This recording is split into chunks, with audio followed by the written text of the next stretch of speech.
Assalamualaikum warahmatullahi wabarakatuh. Saya Tri Lestari dengan NIM 2010100225.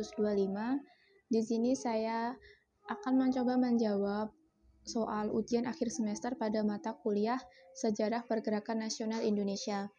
Pertanyaan yang pertama yaitu arti penting belajar sejarah pergerakan nasional Indonesia.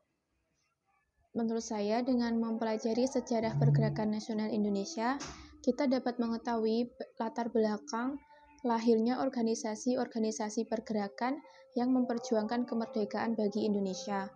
Kemudian kita juga dapat mengetahui organisasi apa saja yang lahir dan bagaimana bentuk gerakan organisasi tersebut. Kemudian, selain itu, kita juga bisa mengetahui siapa saja tokoh-tokoh yang berperan dalam organisasi tersebut. Dengan mempelajari sejarah pergerakan nasional Indonesia, juga dapat menumbuhkan rasa nasionalisme dan juga patriotisme. Pertanyaan yang kedua yaitu usaha-usaha yang dilakukan oleh organisasi pergerakan nasional untuk mencapai Indonesia merdeka. Seperti yang kita ketahui, di awal abad 20 ini Indonesia memasuki babak baru yang dikenal dengan masa pergerakan nasional, di mana pergerakan ini dipelopori oleh para kaum intelektual dan kaum terpelajar. Di sini saya mengambil 3 contoh organisasi pergerakan nasional. Yang pertama yaitu ada Budi Utomo. Budi Utomo ini merupakan organisasi yang lahir pada 20 Mei 1908 dan dianggap sebagai pelopor lahirnya kebangsaan atau kebangkitan nasional. Organisasi ini diprakarsai oleh Wahidin Sudirohusodo.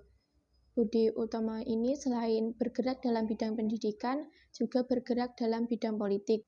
Kontribusi paling penting yang dilakukan oleh Budi Utomo dalam bidang politik adalah ketika Budi Utomo menginisiasi terbentuknya Dewan Rakyat sebagai lembaga perwakilan rakyat, dan juga menginisiasi terbentuknya milisi sebagai angkatan pertahanan di Hindia Belanda.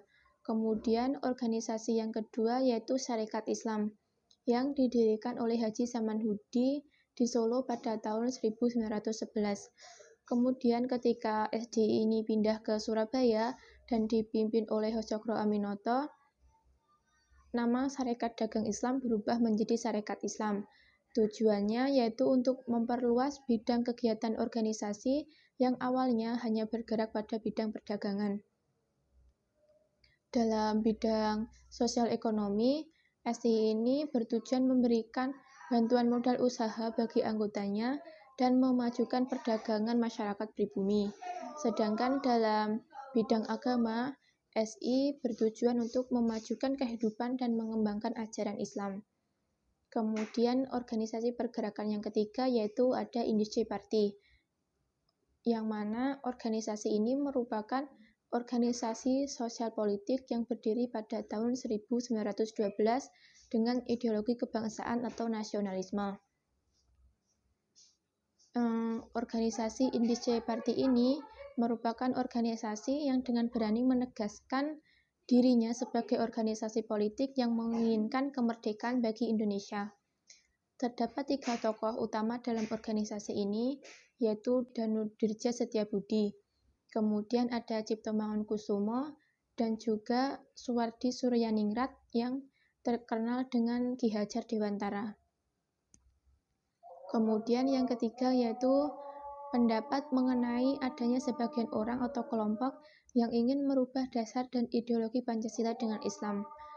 Menurut saya, Islam dan Pancasila ini bukanlah 2 ideologi yang saling berbenturan maupun bertolak belakang, di mana nilai-nilai Islam ini juga telah dimasukkan dalam setiap sila-sila dari Pancasila.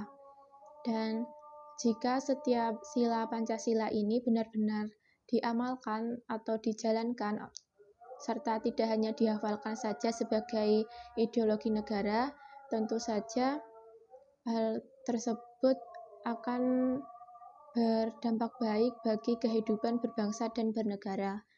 Karena setiap nilai-nilai dari tiap Pancasila ini juga tidak ada yang berseberangan dengan nilai Islam.